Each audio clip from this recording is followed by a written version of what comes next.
Muy buenos días, mis contertulios. Entrega número 21 de Magallanes de Stefan Zweig, ya páginas finales, porque nos encontramos en la página 287 y este libro concluye en la página 311.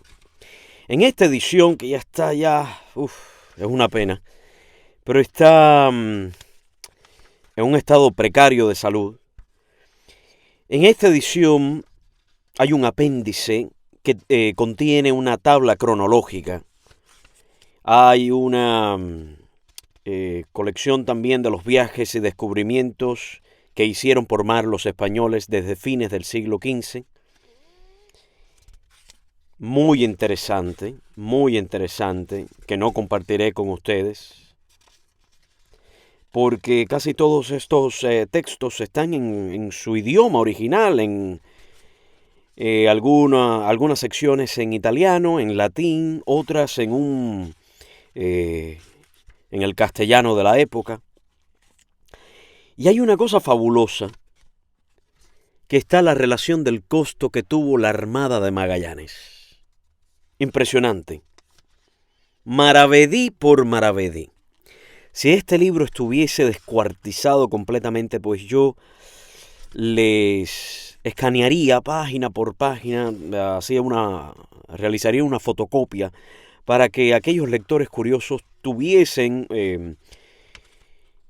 este material, pero no puedo, la verdad. Sería un crimen tremendo hacerlo con este libro que ya está agonizando. ¿Qué más hay? ¿Qué más hay? ¿Qué más hay? Ya no hay más nada. Títulos publicados de Ediciones Huracán. Las personas que conocen esta editorial, Ediciones Huracán, del Instituto Cubano del Libro, sabrán perfectamente a qué me refiero con el estado precario. Estos son unas hojas, ni tan siquiera se puede llamar de cebolla, son unas hojas que me parece que este libro se imprimía en la antigua Unión Soviética y entonces se descuartiza. Se hace polvo prácticamente. Ya esto está, ya el lomo lo perdí, pero no puedo separar las páginas que quedan. Así que mil perdones. Estamos concluyendo con la impresionante biografía de uno de los navegantes más extraordinarios de la humanidad, que realizó la gran proeza de darle la vuelta al mundo y que murió de una forma absurda en manos de un grupo de indígenas de la isla de las Filipinas. Allí pierde la vida Magallanes. Tontamente. El destino le juega una cruzada irónica. Y bueno, vamos a continuar. Han tenido que dejar la nave capitana, la Trinidad, porque está hecha leña y entonces se va a tener que quedar un grupo de la tripulación allí a esperar a que sean rescatados nuevamente. Y en la nave La Victoria, pues va otro grupo con el Cano a la cabeza. Un tipo que no merecía realmente estar en este crucero de retorno, pero bueno, así es el destino, que no siempre es justo. Amigos y amigas, muchísimas gracias por acompañarme en estas páginas finales de Magallanes de Stefan Zweig. Comenzamos.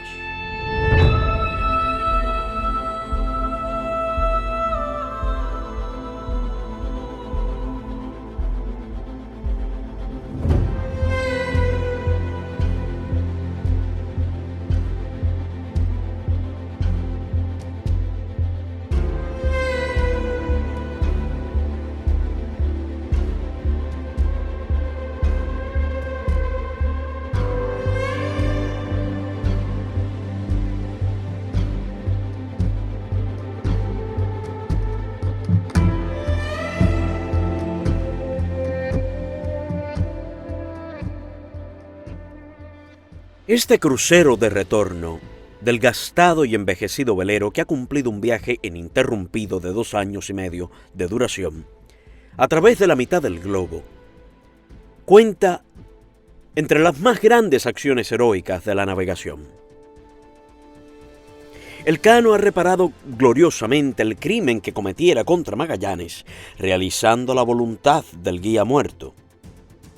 La misión que le ha sido encomendada no le parece mayormente dificultosa a primera vista, pues desde comienzos del siglo navegan los buques portugueses regularmente a favor del monzón desde el archipiélago malayo a Portugal y viceversa. Un viaje a la India, que una década atrás significaba, bajo Albuquerque y Almeida, un avance a lo desconocido, requiere ahora nada más que el conocimiento de esa ruta exactamente marcada y de todos sus puertos de descanso. En cada desembarcadero de la India y de África, de Malaca, Mozambique y Cabo Verde, están instalados factores y funcionarios portugueses. En cada una de estas estaciones están preparados provisiones y materiales de repuesto. Por doquiera se encuentran funcionarios, ayudantes y pilotos. Pero la dificultad inmensa que ha de dominar el Cano consiste en que no solo no puede servirse de esas estaciones portuguesas de reaprovisionamiento, sino que además tiene que evitar con grandes rodeos esa ruta probada y frecuentada, pues en Tidore ha sabido por un portugués prófugo que el rey Manuel ha dado orden de capturar cualquier nave de Magallanes y de tomar presa a su tripulación en calidad de piratas. Y en efecto, no escapan a este cruel destino sus desdichados camaradas de la Trinidad. A Elcano le corresponde, pues, la misión de conducir a un velero viejo, apolillado, gastado y cargado hasta el tope, y respecto al cual 3 años atrás el factor Álvarez había declarado en el puerto de Sevilla que no se atrevería a viajar con él, ni siquiera hasta las Islas Canarias.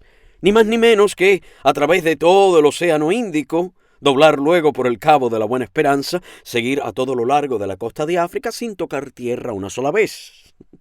Un atrevimiento cuya grandiosidad se comprenderá al mirar el mapa y que, aún hoy, 4 siglos después, resultaría una proeza extraordinaria para un vapor moderno dotado de las máquinas más perfectas. Este salto de león sin igual, desde el archipiélago malayo hasta Sevilla, comienza, fecha memorable, el 13 de febrero de 1522, en un puerto de la isla de Timor. Una vez más, Elcano ha cargado víveres y agua fresca. Una vez más ha calafateado y repasado el buque desde la quilla hasta el mástil, recordando las enseñanzas de previsión de su maestro fallecido, antes de entregarlo para la duración de meses y meses al juego ininterrumpido del viento y de las olas. En los primeros días navegan a lo largo de distintas islas y distinguen desde lejos un verdor tropical y los contornos de tierras y montañas. Pero está demasiado adelantada la época del año para descansar en parte alguna, y Elcano quiere aprovechar el viento oeste. La Victoria pasa a lo largo de todas esas islas seductoras, sin desembarcar, muy a disgusto del insaciablemente curioso Pigafetta, que aún no se ha cansado de ver cosas maravillosas. Aburrido, aprovecha el tiempo para hacerse informar por los nativos que los acompañan, 19, junto a los 46 europeos de la tripulación, respecto a aquellas islas que pasan a lo largo, y los hombres de color les refieren los más hermosos cuentos de las 1001 noches. En aquella isla, dicen, viven hombres que no son mayores de un palmo, pero cuyas orejas son largas como ellos mismos, y cuando duermen, unas les sirven de colchón y la otra de frazada.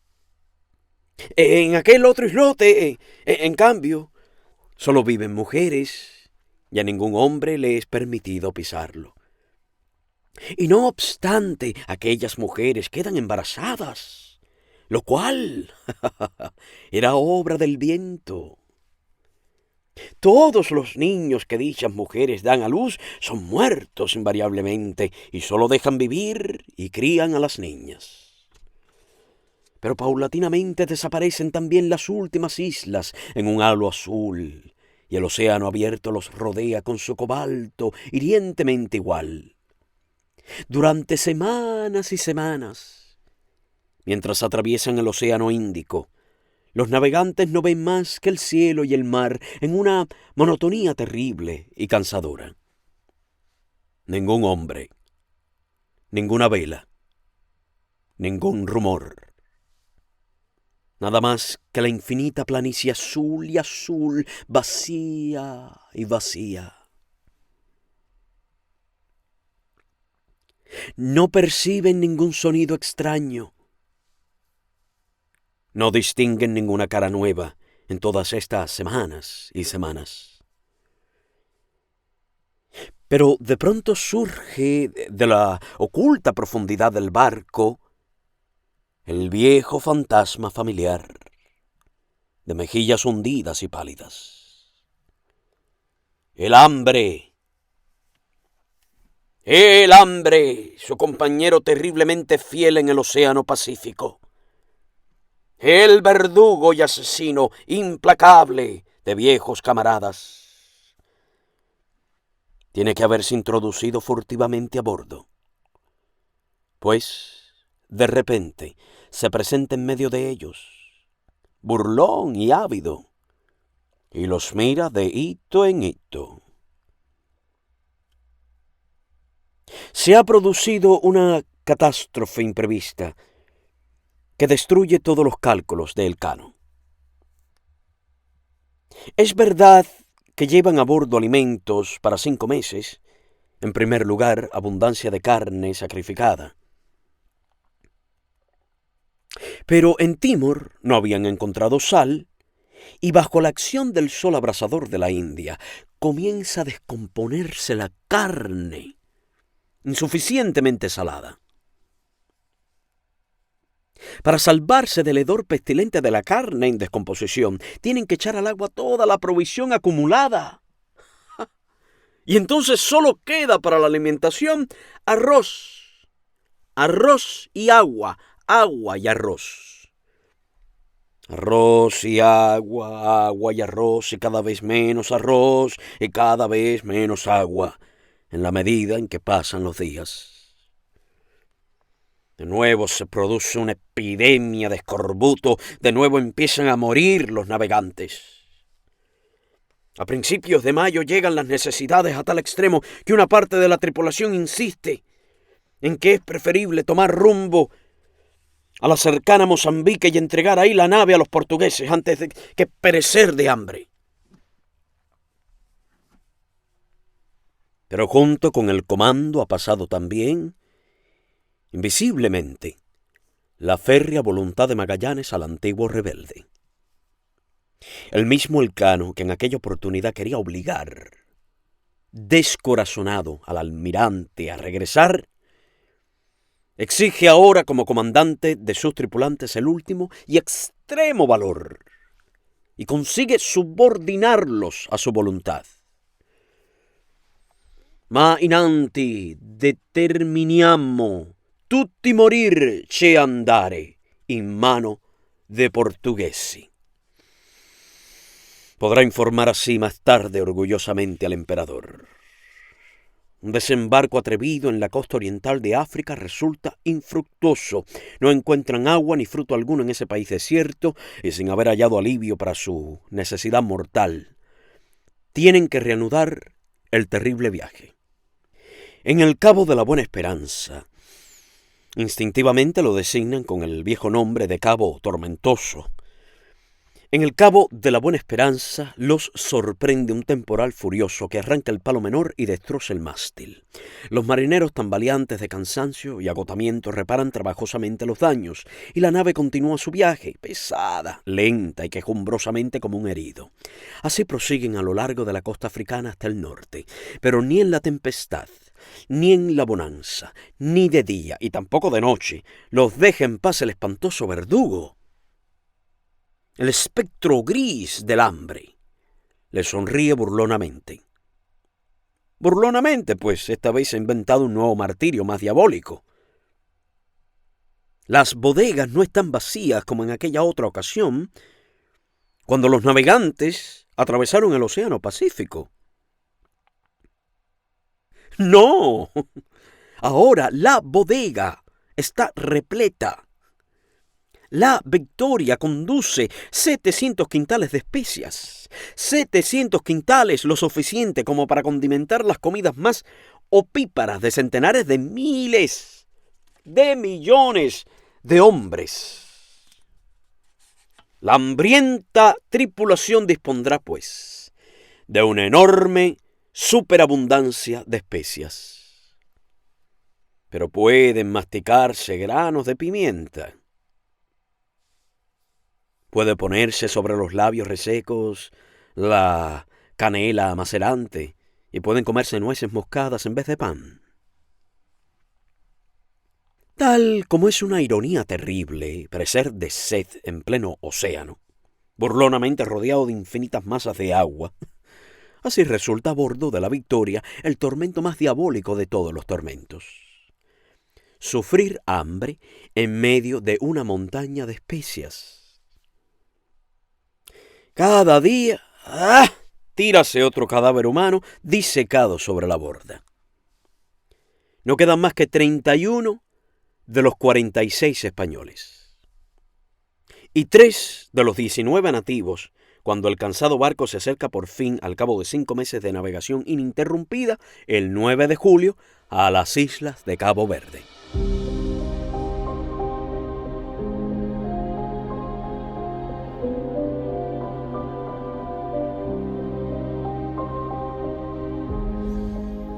Cabo Verde es una colonia portuguesa. Santiago, un puerto portugués. Desembarcar aquí significa entregarse encadenado al enemigo, vale tanto como capitular a un paso de la meta. Pero las raciones ya no alcanzan sino para un máximo de 2 o 3 días. El hambre no permite otra determinación que la de usar un audaz engaño. Antes de desembarcar a la gente, el cano se hace jurar por cada uno de los tripulantes que no revelarían de ningún modo a los portugueses que forman parte del último resto de la flota de Magallanes y que proceden del este de la India. Se impone a los marineros la obligación de contar una fábula, de acuerdo a la cual una tormenta los habría arrojado desde aguas de la soberanía española, desde América, y el mástil deshecho y el terrible estado del buque destrozado presta a ese cuento, felizmente, una apariencia de veracidad. Los portugueses acogen, por camaradería de marineros, al bote que llega a golpes de remo, sin hacer mayores preguntas, y sin enviar funcionarios para revisar la nave. Mandan abundante agua y alimentos frescos a los españoles y 2 o 3 veces vuelve la lancha cargada de provisiones desde la playa. Ya parece completamente logrado el ardiz, y más aún que la carne y el pan que durante tanto tiempo han echado de menos, ha sido el descanso el que ha reanimado a la tripulación. Ya las provisiones están suficientemente reforzadas para poder llegar con ellas hasta Sevilla. El cano envía por última vez la lancha para recoger un poco más de arroz y de fruta.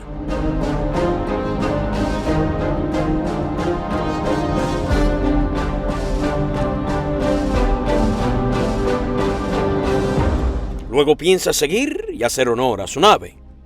¡Victoria! ¡Victoria! Pero, cosa extraña, la lancha no regresa. Enseguida sospecha el cano lo sucedido. Uno de los marineros que han ido a tierra debe haber sido imprudente, debe haber charlado o tratado de canjear un poco de especias contra aguardiente, del que durante tanto tiempo ha estado privado. Los portugueses tienen que haber reconocido el buque de su enemigo mortal, Magallanes, pues ya nota el cano que en la playa... ¡Ay, Dios mío! En la playa se prepara una nave para retener la suya.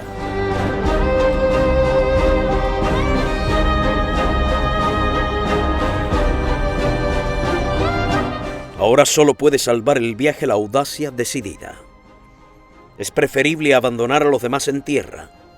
Se trata, sobre todo, de salvar el honor. Y aun cuando la Victoria no lleva a bordo más que 18 hombres, un número, por cierto, demasiado escaso para conducir la nave que hace agua hasta España, manda el Cano levar anclas inmediatamente para darse a la vela. ¡Es una fuga!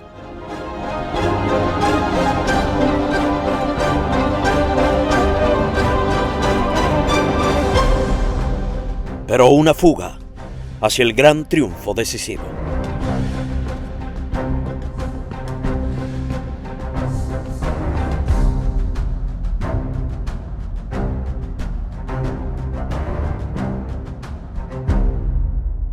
Mas a pesar de lo breve y peligrosa que ha sido la permanencia en Cabo Verde, fue allí precisamente donde Pigafetta, el valiente cronista, logró experimentar, en último instante, una de las maravillas en busca de las cuales se había embarcado. En Cabo Verde es el primero que observa el fenómeno que por su novedad e importancia agitará y ocupará toda su época. La tripulación que ha llegado a la playa para comprar víveres trae asombrada la noticia de que en tierra es jueves, mientras que a bordo se les ha asegurado que es miércoles. Pigafetta se asombra sobremanera, pues durante los casi 3 años de duración del viaje ha llevado fielmente su diario día a día. Ha seguido contando sin interrupción lunes, martes, miércoles y así toda la semana y todo el tiempo. ¿Habrá pasado por alto un día? Interroga al piloto Álvaro, que también ha registrado en su bitácora cada día transcurrido, y he aquí que de acuerdo a su cuenta, también es miércoles. Al seguir siempre en dirección al oeste, se les debe haber escapado de un modo inexplicable a los navegantes que han dado la vuelta al mundo un día del almanaque. Y esta observación de Pigafetta respecto a tan extraño fenómeno asombra a todo el mundo culto. Se ha develado un secreto que no habían podido sospechar los sabios de Grecia, ni Ptolomeo ni Aristóteles, y que solo la iniciativa de Magallanes ha permitido descubrir. Y este nuevo reconocimiento de que el que sigue a la Tierra en su marcha giratoria puede arrebatarle a la infinidad o eternidad una hora o un día, agita a los humanistas del siglo XVI, más o menos como la teoría de la relatividad a nuestros contemporáneos. Pedro Mártir se hace explicar inmediatamente el fenómeno por el hombre sabio y lo comunica al emperador y al papa. Y mientras que los demás traían carretadas de especias, el pequeño caballero de Rodos trae lo más preciado del mundo como producto de su viaje. Un nuevo conocimiento. Un nuevo conocimiento.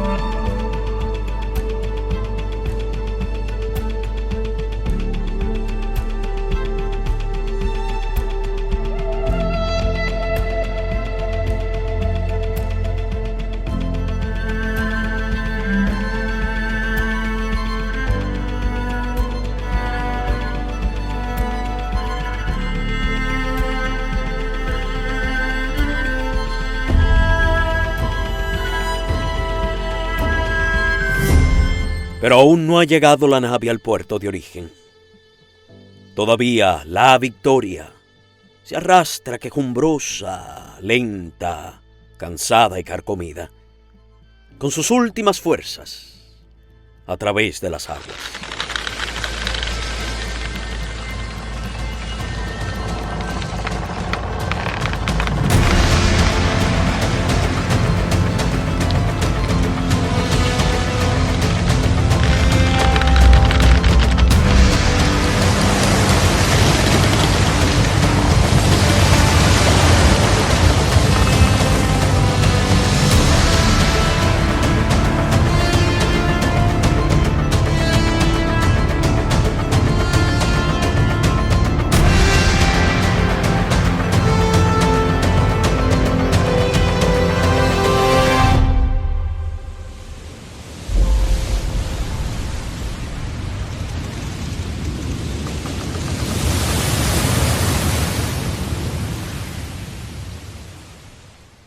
De los 60 hombres con que ha partido de las Islas de las Especias, no quedan a bordo más que 18. En vez de 120 manos, trabajan solo 36. Y justamente ahora serían preciosos unos cuantos puños fuertes, pues a escasa distancia de la meta, amenázalos una nueva catástrofe.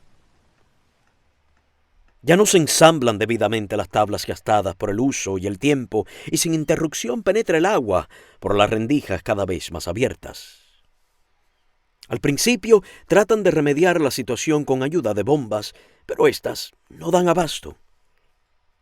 Sería menester echar parte de los 700 quintales de especias por la borda para aligerar el peligroso calado, pero el Kano no quiere desperdiciar los bienes del emperador.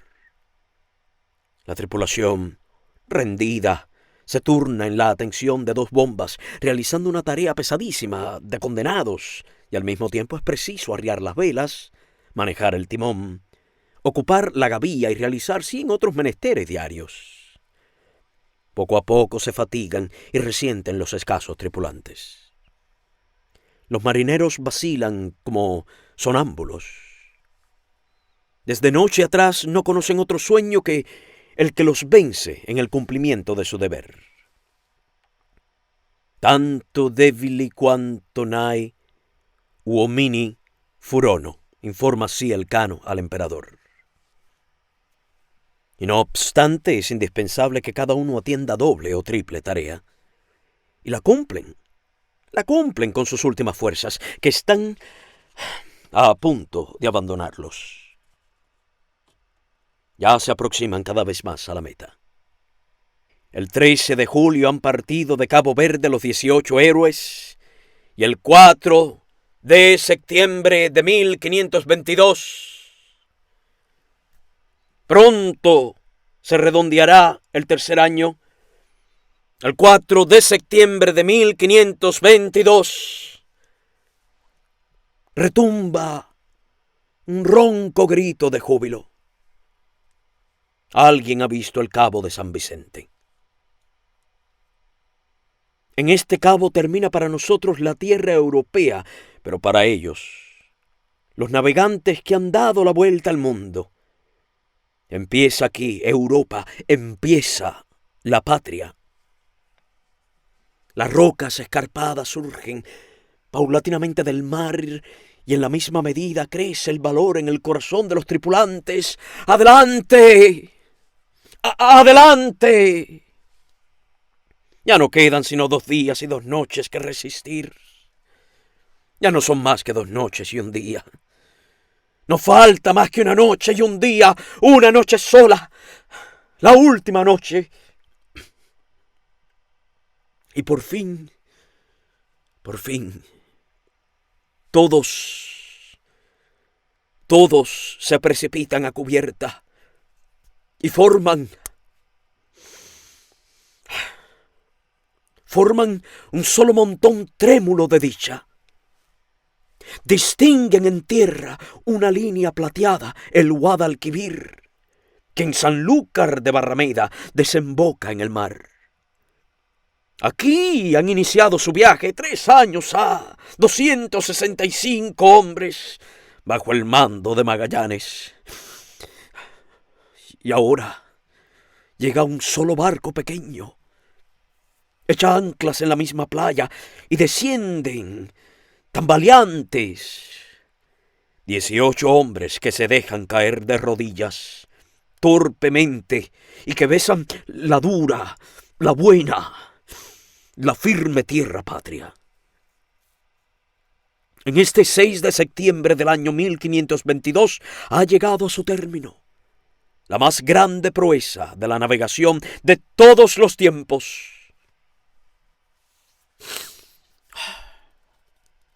El primer deber de El Kano, apenas ha desembarcado, consiste en enviar al emperador una carta que anuncia la gran nueva. Luego todos alargan sus manos para recibir el pan fresco y cálido que les es ofrecido generosamente. Desde hace años no han sentido entre sus dedos la buena miga blanda. Desde hace años no han vuelto a gustar el vino, la carne, los frutos de la tierra nativa. Contemplan conmovidos a los hombres como si regresasen del Hades. Y luego se tiran sobre las esteras y duermen toda la noche. Duermen por primera vez en años y años, despreocupados, apretando el corazón contra el corazón de la patria.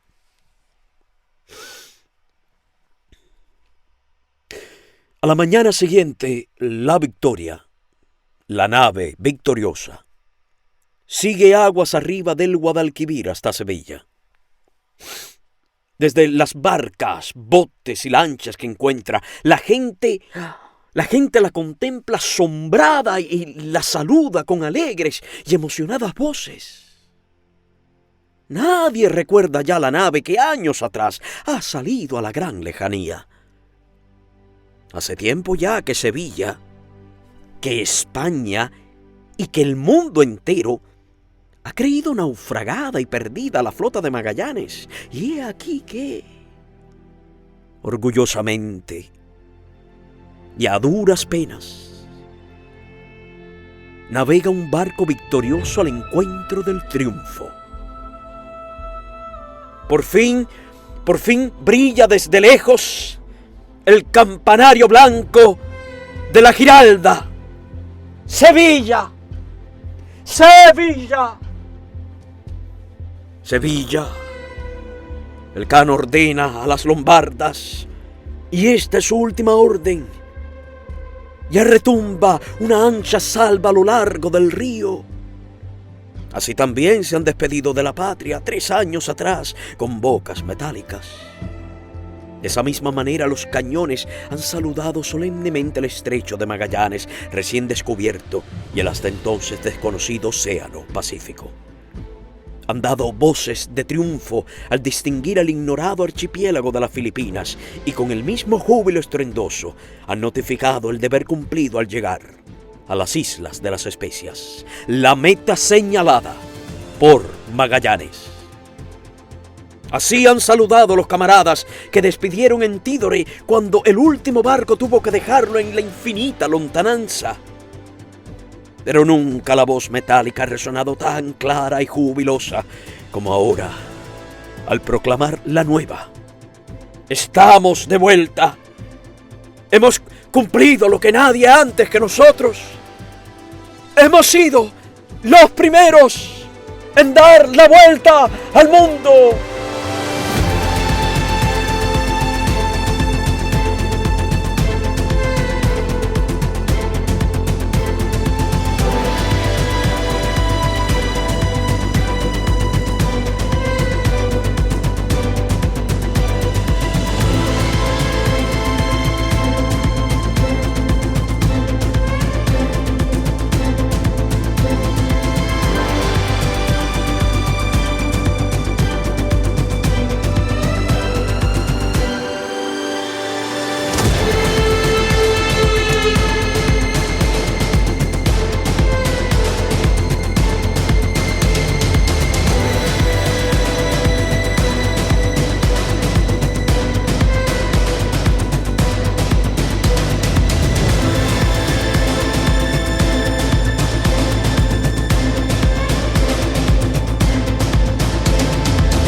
Y mañana no te pierdas la entrega final de Magallanes de Stefan Zweig.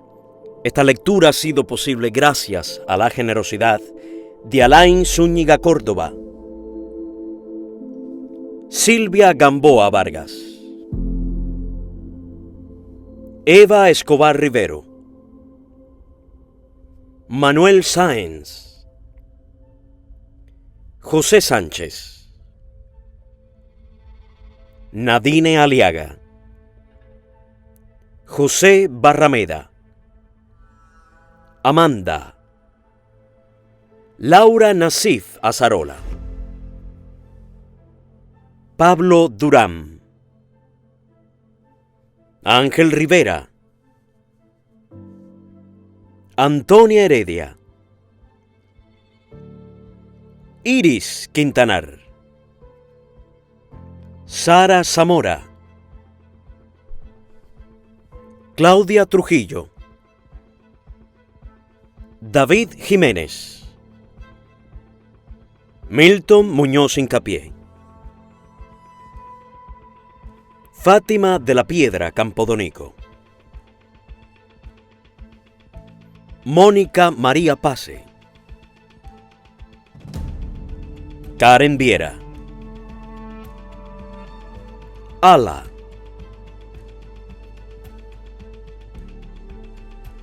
Hugo Martínez, Simón Leichning y Víctor Alzate. Si deseas contribuir a mi proyecto, ayudarme a difundir y mantener lecturas de Yamil Cuéllar, suscríbete a mi Patreon. Enlaces en la descripción de este audio. Apóyame para continuar fomentando el amor por los libros.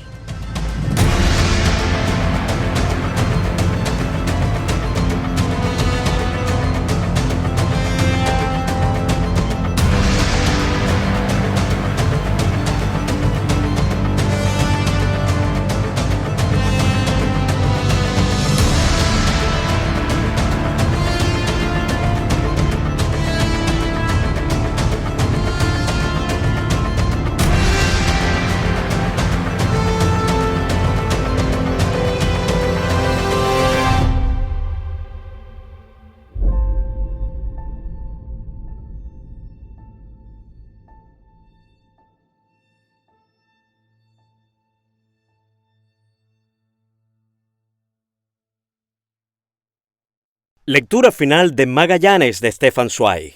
Bienvenidos a Lecturas de Yamil Cuéllar. Si quieres disfrutar de otros libros que he leído, búscame en soundcloud.com, Lecturas de Yamil Cuéllar, porque hasta ahora te he leído, hemos perdido la cuenta. Los Miserables de Víctor Hugo, cuentos infantiles había una vez, narrados con mi pequeña hija de 4 años. 10 negritos de Agatha Christie, un policíaco para chuparse los dedos. Un famosísimo cuento de Anton Chekhov titulado La Sala número 6. No te lo puedes perder porque es un clásico. También he leído Noches Blancas de Fyodor Dostoyevsky. Voy cronológicamente de atrás para los inicios.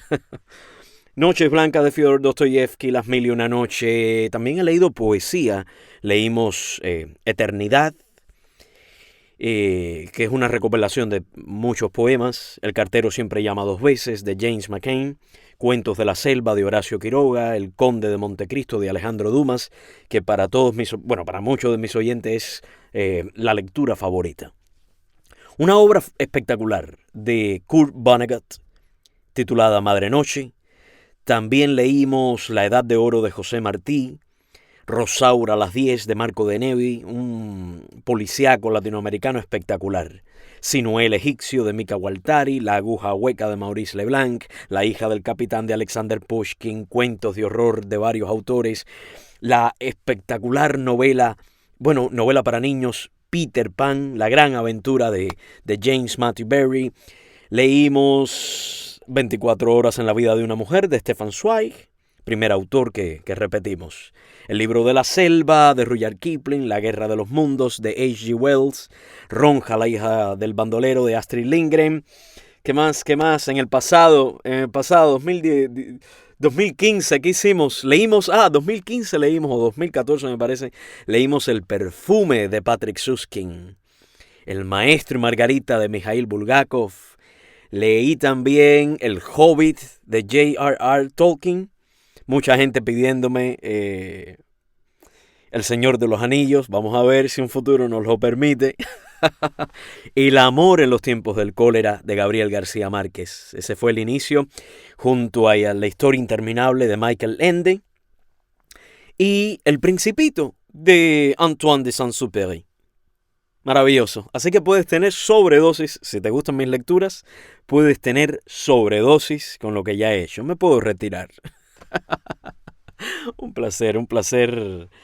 Ay, Dios mío, un placer leer para ti. Muy, muy, muy contento de hacer este trabajo, que no es un trabajo, es un gusto, la verdad que sí.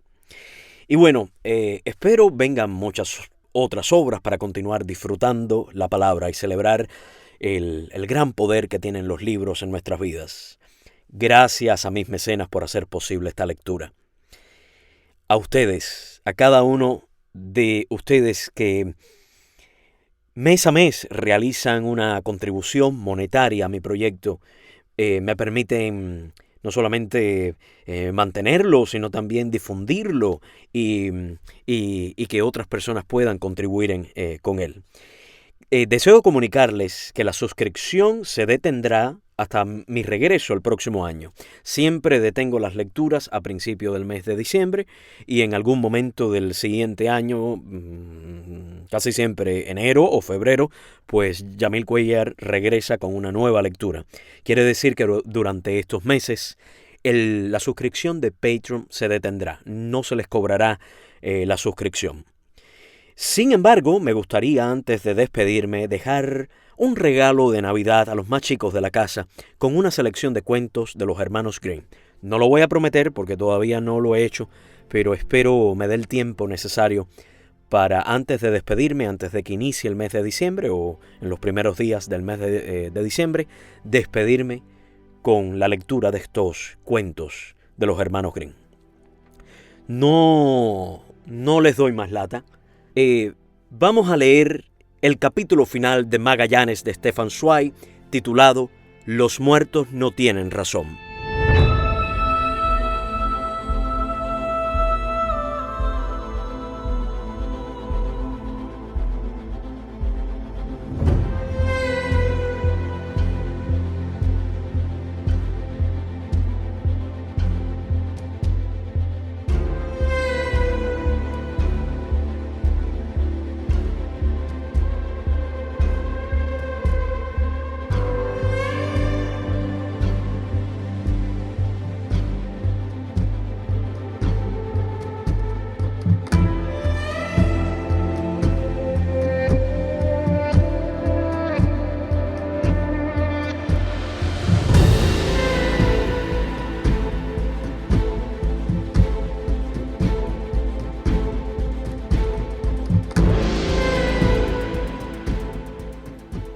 En la playa de Sevilla se agolpa la multitud, asombrada, según escribe Oviedo, para admirar a esta única y celebérrima nave, cuyo viaje constituía la cosa más maravillosa y el acontecimiento más grande que jamás se haya visto desde que Dios ha creado al primer hombre en la tierra.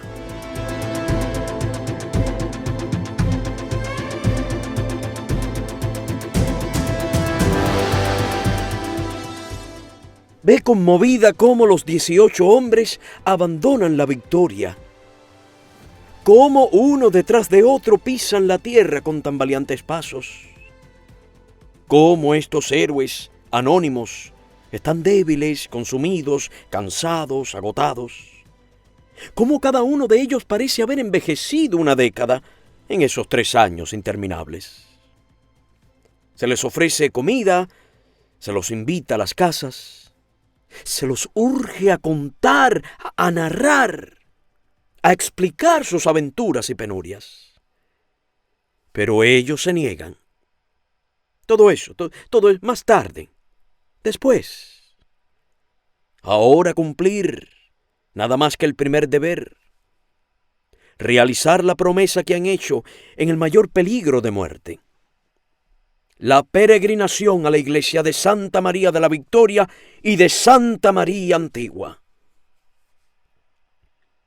El gentío forma en respetuoso silencio una doble hilera para ver cómo esos 18 sobrevivientes se dirigen descalzos y vistiendo la alba mortaja a la iglesia, llevando cada uno en la mano un cirio encendido para dar las gracias a Dios, en el mismo lugar en que se despidieron por la inesperada merced que los ha salvado de tan grande peligro y les ha permitido llegar de regreso a sus hogares.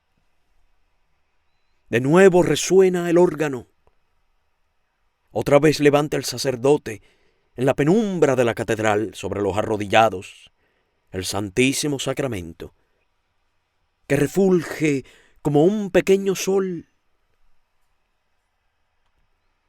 Después de haber dado las gracias al Todopoderoso y sus santos por la propia salvación, pronuncian, quizás, una oración fúnebre por los hermanos y camaradas con los que 3 años atrás se han arrodillado aquí mismo para orar.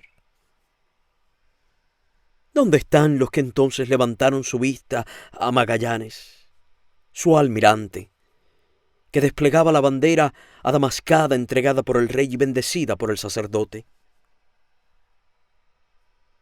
Ahogados en el mar, asesinados por los indios, muertos de sed o de hambre, desaparecidos o presos. El destino solo los ha bendecido a ellos, solo a ellos los ha elegido por impenetrable designio para el triunfo. Y así pronuncian imperceptiblemente una oración por el eterno descanso del conductor fallecido y por los 200 muertos de la Armada. En tanto se esparce la noticia del feliz retorno sobre alas de fuego por toda Europa, despertando primero un asombro infinito y luego una admiración sin límites. Desde el viaje de Colón, ningún acontecimiento ha causado parecido entusiasmo en el mundo contemporáneo. Ha terminado toda incertidumbre. En el campo de la geografía ha quedado vencida la duda, ese enemigo tan encarnizado de todo saber humano. Desde que un barco ha salido del puerto de Sevilla y siguiendo siempre en la misma dirección, ha regresado al mismo puerto de Sevilla, queda probado irrefutablemente que la Tierra es un globo y que todos los mares no son sino un solo, único mar. Ha quedado separada definitivamente la cosmografía de los griegos y romanos y para siempre desechada la oposición de la Iglesia y las ingenuas fábulas acerca de los antípodas que caminan cabeza abajo. Se ha determinado para todos los tiempos la latitud de la Tierra. Se ha obtenido por fin la medida del cosmos terrestre. Muchos otros descubridores audaces podrán todavía contemplar algún detalle de la imagen del mundo. Pero Magallanes ha establecido su forma fundamental, invariada e invariable hasta el día de hoy y para todos los tiempos futuros. La Tierra es ahora un campo medido y la humanidad la ha conquistado para sí. En este día histórico se levanta gloriosamente el orgullo de la nación española. Bajo su bandera, Colón ha iniciado la obra del descubrimiento del mundo. Bajo su bandera, Magallanes la ha concluido. En un cuarto de siglo y en 3 años la humanidad ha sabido y ha aprendido más respecto al mundo que habita que miles y miles de años anteriores. Inconscientemente la generación que ha asistido, dichosa y embriagada, a esas proezas realizadas en el tiempo que dura una vida humana, siente que ha comenzado una época nueva. La era moderna. El entusiasmo por la gran conquista espiritual de este viaje es general. Aún los empresarios comerciales que han armado esta flota, la Casa de Contratación y Christopher de Haro, pueden estar de buen talante. Ya habían dado por perdidos los 8 millones de maravedís que han invertido en las 5 naves cuando, de repente, ese único buque que regresa no solo cubre todos los gastos, sino que además reporta un inesperado beneficio. Los 520 quintales, más o menos 26 toneladas de especias, que la Victoria trae de las Molucas, producen un superávit neto de alrededor de 500 ducados de oro. La carga de este solo bajel indemniza la pérdida de los otros 4 buques. Una cuenta, por cierto, en la que la pérdida de 200 hombres está registrada como sin ningún valor. En todo el mundo no hay más que una docena de hombres cuyo corazón se paraliza de terror al saber la noticia de que uno de los cúteres de Magallanes ha realizado la circunnavegación de la Tierra y regresado al punto de partida. Son los capitanes sublevados y el piloto que han desertado con la San Antonio y arribado un año antes a Sevilla. El grato mensaje es para ellos como un toque de muerte. Hacía tiempo ya que albergaban la esperanza segura de que nunca volvería a España ese testigo peligroso y acusador. Y han manifestado abiertamente, tal parecer, pues el protocolo judicial registra estas palabras: al juicio y parecer de los que han venido, no volverá a Castilla el dicho Magallanes. Habían supuesto con tal certidumbre que el buque y la tripulación se pudrían ya desde tiempo atrás en el fondo del océano, que se enorgullecían despreocupadamente de su motín ante la Real Comisión de Investigadores como de un acto patriótico. Se callaron cuidadosamente. Desde luego que Magallanes ya había encontrado el paso en el momento crítico en que lo abandonaron. Solo hicieron alusión a una bahía en la que entraron, afirmando que la ruta buscada por Magallanes era inútil y sin provecho. En cambio, acusaron al ausente hasta el exceso. Lo inculparon de haber dado muerte traicioneramente a los hombres de confianza del rey para pasar la flota a los portugueses y afirmaron que solo habían logrado salvar su barco, venciendo a Mezquita, el primo de Magallanes, que éste había pasado de contrabando. Es verdad que el juzgado real no había terminado de creer las deposiciones de los rebeldes y declara a ambas partes por sospechosas, dando muestras de una imparcialidad digna de aplauso. Se pone preso tanto a los capitanes amotinados y al piloto como al fiel Mezquita, pero al mismo tiempo también se prohíbe a la esposa de Magallanes, que ignora todavía que es su viuda, a abandonar la ciudad. Se desea esperar. Así resuelve el Tribunal Real hasta que regresen las demás naves y el almirante a fin de que preste testimonio. Es por eso que la salva de salutación que anuncia el retorno de uno de los barcos de Magallanes retumba lúgubremente en la conciencia de los sublevados. Ahora están perdidos. Magallanes ha realizado su proeza y tomará terrible venganza con los que lo han abandonado cobardemente contra su juramento y el derecho naval, y que encadenaron a traición a su capitán. ¡Ay! ¡Qué alivio, pues, para ellos! Al enterarse de que Magallanes ha muerto. El acusador principal ha enmudecido. Y crece todavía más su sensación de seguridad cuando saben que es Elcano quien ha reconducido la victoria. Elcano ha sido cómplice de ellos y también se ha revelado aquella noche en el puerto de San Julián. No. Él no los acusará. No podrá acusarlos por un crimen que él mismo ha cometido. No prestará pues testimonio contra ellos, sino a su favor. Bendita pues la muerte de Magallanes. Y bendito el testimonio del Elcano. Y tendrán razón, aun cuando se liberte a Mezquita de la cárcel e incluso se lo indemnice. Pero ellos mismos también resultan absueltos gracias a la ayuda del Elcano, y su revuelta desaparece en el olvido en medio de la alegría general. Siempre los vivos tienen razón en sus pleitos contra los muertos. El correo del Elcano ha llevado inmediatamente la noticia del feliz retorno a Valladolid. El emperador Carlos acaba de regresar de Alemania. Pasa ahora de un momento significativo en la historia del mundo a otro no menos trascendental. En el Parlamento de Worms ha sido testigo de cómo el puño decidido de Lutero ha destrozado para siempre la unidad espiritual de la Iglesia.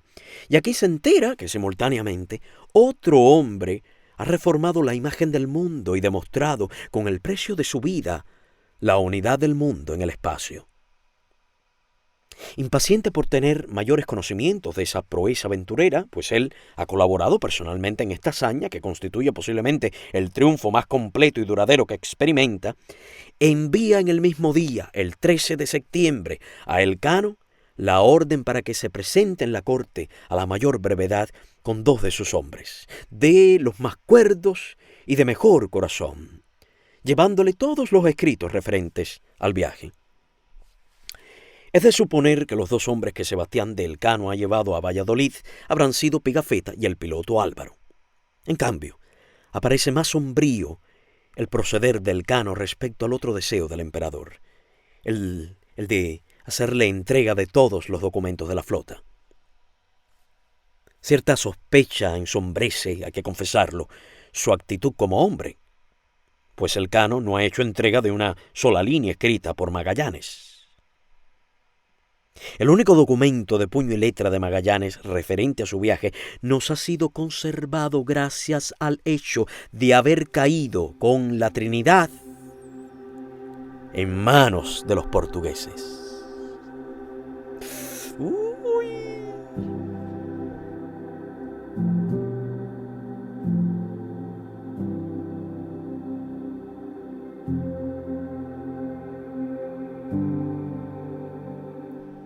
No puede dudarse seriamente de que Magallanes, ese hombre tan concienzudo y tan fanático de su deber, no hubiese llevado un diario regular como almirante de la flota y además, como explorador penetrado de su misión. Solo puede haberlo destruido en secreto una mano celosa. Es probable que todos aquellos que durante el viaje se han rebelado contra el capitán general consideraran inconveniente que el emperador se enterase de los detalles de aquellos sucesos. Así pues, desaparece misteriosamente después de la muerte de Magallanes cualquier línea escrita por su mano, y no es menos extraño que también se haya perdido aquel diario extenso que había llevado Pigafetta y cuyo original manuscrito entregó al emperador en aquella oportunidad. Fra le altre così uno libro scritto de mia mano de tutte le cose passate di giorno in giorno nel vecchio nostro. Qué hermoso. Este diario original no puede haber sido idéntico, de ningún modo, a la descripción posterior del viaje que nosotros conocemos y que evidentemente no es sino un extracto recopilado de aquel diario. Y el informe del embajador de Mantua, que el 21 de octubre habla expresamente de un libro de Pigafetta molto veloce di sorno in sorno li scritto il viaggio a paese che hanno ricercato, para prometerle 3 semanas después, nada más que un breve extracto o sumario del libro che hanno portato che li delle Indi. Demuestra que se trata realmente de 2 libros distintos. Pues ese resumen es exactamente aquella parte del informe de Pigafetta que hoy conocemos, y que las anotaciones de los distintos pilotos, la carta de Pedro Mártir y de Maximiliano Transilvanus, solo complementan de un modo insuficiente. Las razones por las que se ha destrozado el diario manuscrito de Pigafetta solo pueden sospecharse.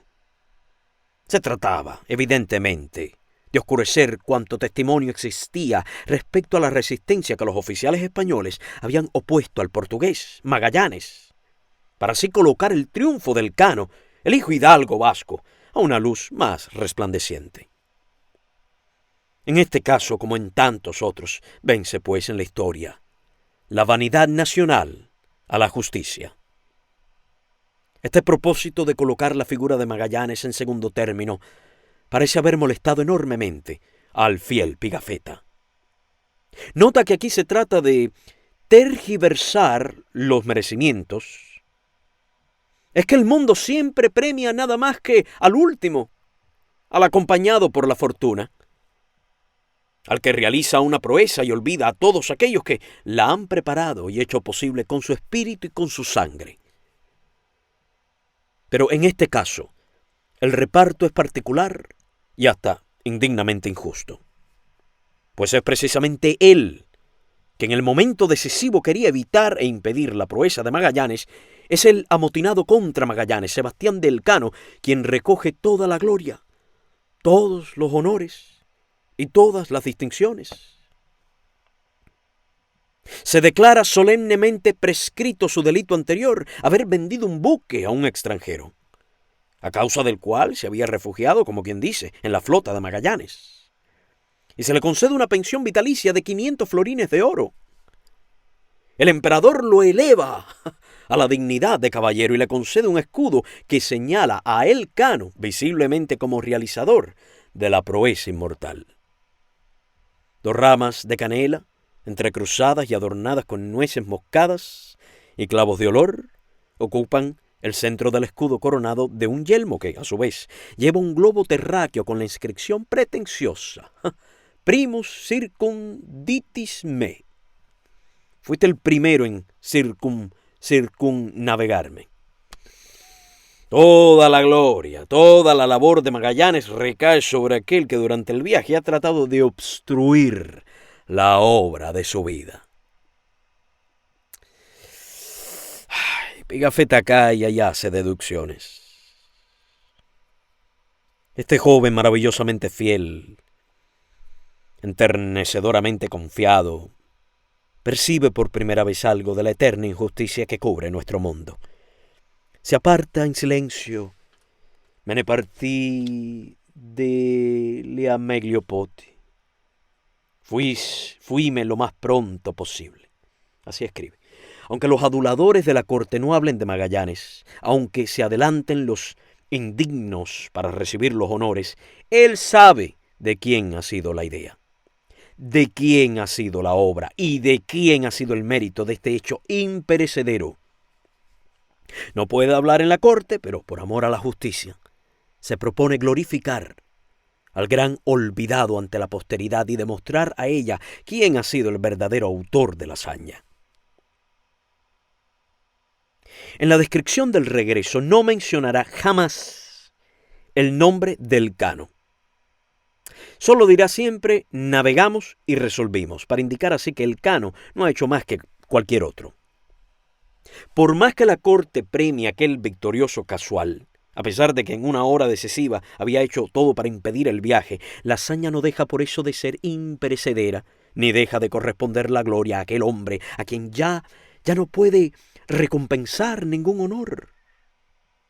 Pigafetta se coloca con enternecedora fidelidad de parte del vencido y testimonia elocuentemente el derecho del almirante enmudecido. Espero, escribe Pigafetta en la dedicatoria de su libro al gran maestro de la Orden de Rodos, espero que en nuestros tiempos ya no podrá apagarse nunca más la gloria de un capitán tan magnánimo. Entre las muchas otras virtudes que lo animaban, había una particularmente notable: la de haber sido siempre el más entero y perseverante de todos, aun en la mayor desgracia. Soportó el hambre más pacientemente que cualquier otro. No hubo en la tierra entera un hombre que mayor conocimiento tuviese de la ciencia, de los mapas y de la náutica. Y de ello es prueba el hecho de que haya logrado y realizado cosas que anteriormente nadie había osado ver o descubrir. Pero Magallanes, el único a quien corresponde el verdadero mérito, falta en la hora del triunfo. Es siempre la muerte la que revela el último misterio vital de una figura. Solo en el momento en que se cumple victoriosamente su idea, se evidencia la tragedia de ese hombre solitario, al que siempre solo le ha sido dado cargar con el fardo de su misión y que nunca ha podido celebrar su éxito final. El destino había elegido a este hombre oscuro, taciturno, encastillado en sí mismo, entre la multitud de millones de hombres. para que realice la hazaña por la que estaba dispuesto inflexiblemente a sacrificar todo cuanto poseía en este mundo, y quien además estaba presto para dar su vida por su idea. Nada más. El destino no lo llamó sino para el trabajo personal, no le concedió la gracia de gozar su alegría y lo despachó como a un peón, sin gratitud ni merced. Otros cosechan la gloria de su obra, otros embolsan la ganancia, otros celebran las fiestas, pues el destino quería hacer contra ese soldado duro, tan severo como él mismo ha sido, en todo y con todos. Solo le concede aquella única cosa que quiso con todas las fuerzas de su alma: encontrar la ruta que conduce alrededor de la tierra. Pero ya le negó el favor de recorrerla hasta el final. Solo le permite mirar y tocar la corona de la victoria, pero cuando quiere colocársela en la frente, pronuncia la fatalidad su basta y abate la mano que se ha alzado ansiosa. Solo le es dado únicamente aquello, el hecho mismo, pero no así su sombra dorada, el triunfo y la gloria temporal. No hay nada más conmovedor por lo mismo que releer una vez más el testamento de Magallanes, en este momento en que tenía que realizar su última voluntad. El regreso le veda todo lo que ha pedido en aquella hora de la partida. No le corresponde, ni a él ni a los suyos, nada de todo lo que ha impuesto, luchando en aquella capitulación. Después de su muerte heroica, no concede la vida a sus sucesores ninguna, en el sentido estricto de la palabra, ninguna de las disposiciones que con tanta previsión y cuidado ha ordenado en su última voluntad, y le niega, despiadadamente aún, el deseo más puro y más piadoso. Magallanes había dispuesto que se le diera sepultura en una iglesia católica, y su cadáver se descomponía en una playa extraña. Quería tener la certeza de que se oficiarían 30 misas junto a su ataúd, y en lugar de ello grita a la horda triunfante de Silapulapu alrededor de su cuerpo desvergonzadamente deshecho. Debía vestirse y alimentarse a 3 pobres en el día de su entierro, pero ni uno solo recibe las botas, la capa gris y el alimento que él había pedido. No se llama a nadie para que rece por la salvación de su alma. No se pagan los reales de plata que ha destinado a la Cruzada Santa. No se oblan las limosnas que ha destinado a los presos, ni las donaciones que ha acordado a los monasterios y hospitales. Pues no hay nada ni nadie para cumplir su última voluntad, y aun cuando sus camaradas hubieran transportado su cadáver hasta España, no se dispondría de un maravedí para comprarle la mortaja. ¿Y los herederos de Magallanes no son acaso gente rica? ¿No les corresponde, de acuerdo a la capitulación, una quinta parte de todos los beneficios? ¿No es su viuda, por consiguiente, una de las mujeres más acaudaladas de Sevilla? ¿No serán sus hijos, sus nietos y bisnietos, adelantados y gobernadores hereditarios de las islas recién descubiertas? No.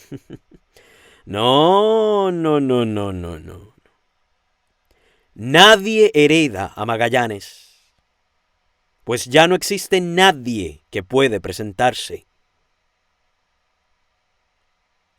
En el curso de esos 3 años, ha muerto Beatriz, su esposa, su hijo primogénito y el que ha nacido después. De un solo golpe se ha apagado su estirpe. No queda nadie para exigir su escudo, nadie en absoluto.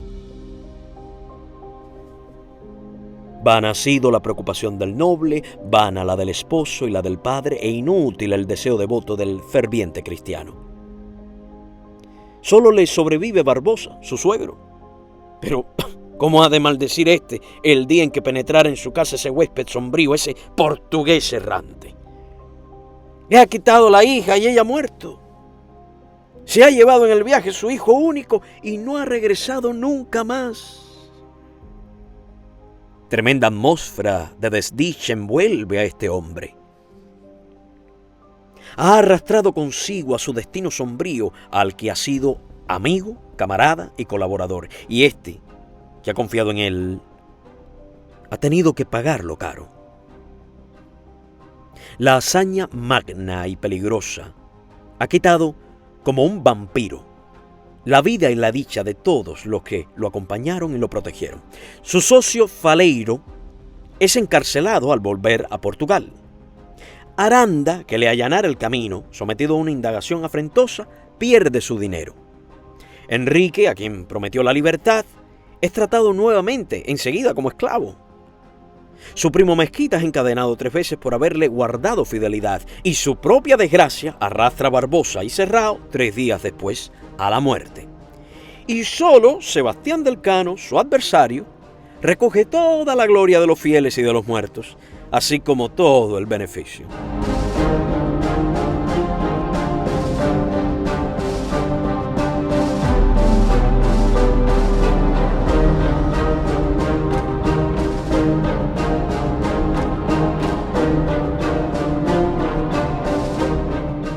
Y algo más trágico todavía.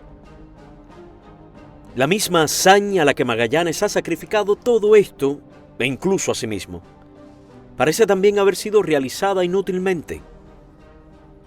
Magallanes quería conquistar las islas de las Especias para España, y las conquista al precio de su vida. Pero lo que hubo empezado como misión heroica concluye como mísero negocio, pues el emperador Carlos vuelve a vender esas islas a Portugal al precio de 350.000 ducados. Apenas si se sigue utilizando la ruta que ha encontrado, y el paso y el camino que ha abierto no reportan dinero ni ganancia. Después de su muerte, ha perseguido el peligro a todo aquel que en él confiara. Cuantos barcos pretenden repetir su audaz navegación, naufragan en el estrecho de Magallanes, al punto de que los marineros lo evitan temerosos durante decenios, prefiriéndose transportar las mercaderías de un océano a otro con grandes esfuerzos, por tierra, a la altura del estrecho de Panamá. Tal es el temor y cuidado con que finalmente se rehúye por sus peligros, el estrecho cuyo descubrimiento el mundo saludara jubilosamente, que vuelve a hundirse en el olvido y vuelve a convertirse en el mito que antes había sido, mientras vive la misma generación.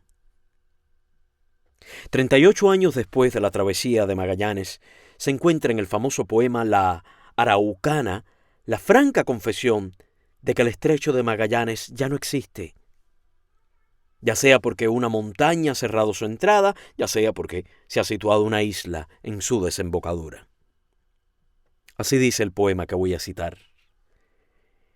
Esta secreta senda descubierta quedó para nosotros escondida. Ora sea hierro de la altura cierta, ora que alguna isleta removida del tempestuoso mar y viento airado, encallando en la boca, la ha cerrado.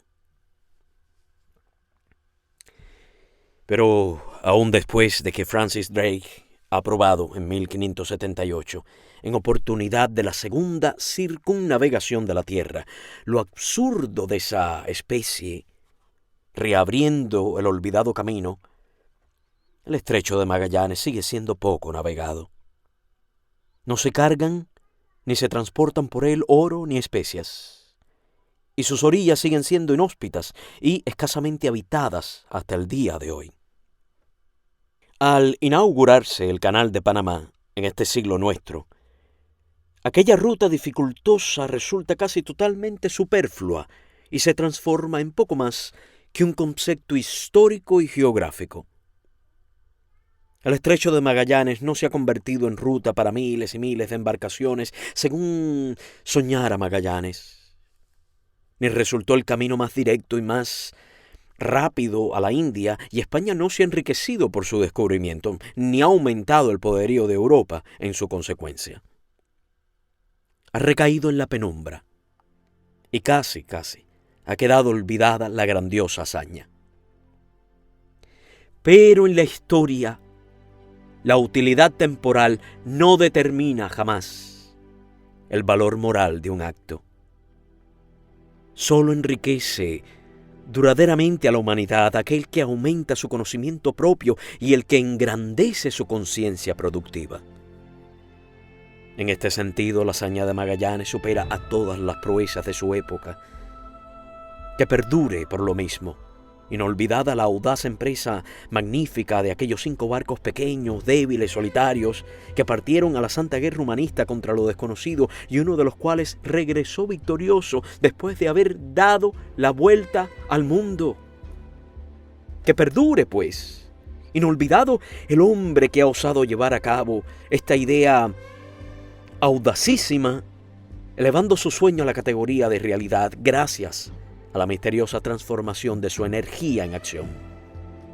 Junto con la extensión de nuestra tierra, inútilmente buscada durante milenios y milenios, la humanidad ha conocido por primera vez su verdadero alcance y en la magnitud del espacio terrestre vencido ha comprobado con renovado goce y con nuevo valor su propia grandeza. Solo el ejemplo tiene fuerza probatoria.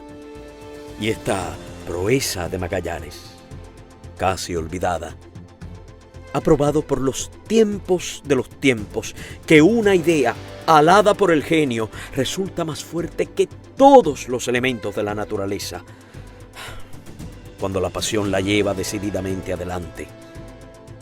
Y lo que incontables generaciones juzgaban improbable ha sido transformado en una verdad eterna por obra de un solo hombre y su pequeña vida perecedera.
Punto final a la biografía dedicada por Stefan Zweig al gran navegante Fernando de Magallanes. Muchísimas gracias, amigos y amigas, muchísimas gracias. Páginas dedicadas, centradas expresamente en la proeza, en la hazaña histórica que realizó. El tema de la conquista de América es un tema muy sensible porque todos, ustedes, yo, aquellos y estos otros, fuimos el resultado, la consecuencia de esa época que una parte de la humanidad pensó que el mundo le pertenecía. Como dije al principio, tienes que situarte en el contexto de la época. Quizás, pienso yo, si estos reyes y príncipes, el Papa y todo el séquito de personajes hubiera adivinado o visualizado lo que vendría después, quién sabe los rasgos que tuviese hoy en día el mundo. Muy pocos se dieron cuenta. Yo no estoy aquí para levantar ampollas o dar látigos a sucesos que ocurrieron hace 500 años. La destrucción, la masacre, los exterminios masivos, toda esa historia sucedió y pertenece a la humanidad. Tenemos que convivir con ella por nuestro propio bien. Pero no es el propósito de Stefan Zweig en su biografía. La historia de este libro, aunque lo menciona, no se trata de la conquista, sino de la proeza de Magallanes al darle la vuelta al mundo por primera vez en medio de dificultades titánicas. De eso trata este libro, y nada más. Espero de verdad que lo hayas disfrutado. Es la primera biografía que leemos, concluida hoy, 5 de noviembre de 2021. Creo que saldrá al aire el 30 de noviembre, de este año, 30 de noviembre, en unos próximos días. Deja tu comentario, cuéntame lo que te ha parecido, sugiéreme también otro título que te gustaría escuchar en mi voz. Es la primera lectura con una música cuyos derechos hemos podido pagar. Los temas pertenecen al compositor australiano Tristan Barton. Y por supuesto, ha sido posible gracias a mis mecenas. Quiero, antes de concluir, mencionar vuestros nombres. Gracias, muchísimas gracias a Alain Zúñiga Córdoba, Silvia Gamboa Vargas, Eva Escobar Rivero, Manuel Sáenz, José Sánchez, Nadine Aliaga, José Barrameda, Amanda, Laura Nacifa Zarola, Pablo Durán, Ángel Rivera, Antonio Heredia, Iris Quintanar, Sara Zamora, Claudia Trujillo, David Jiménez, Jeffrey Barrantes, Milton Muñoz Incapié, Fátima de la Piedra Campodonico, Mónica María Pase, Karen Viera, Ala, Mariana Fresán, Andrés Anaya, Hugo Martínez, Tere Rodríguez, Alexandra, Simón Leichning, Jorge Carlos Ayorto Aquín, Víctor Alzate y mis dos madrinas, Leti Ochoa Alcázar y Margarita Cuevas. Muchísimas gracias. Ya para concluir,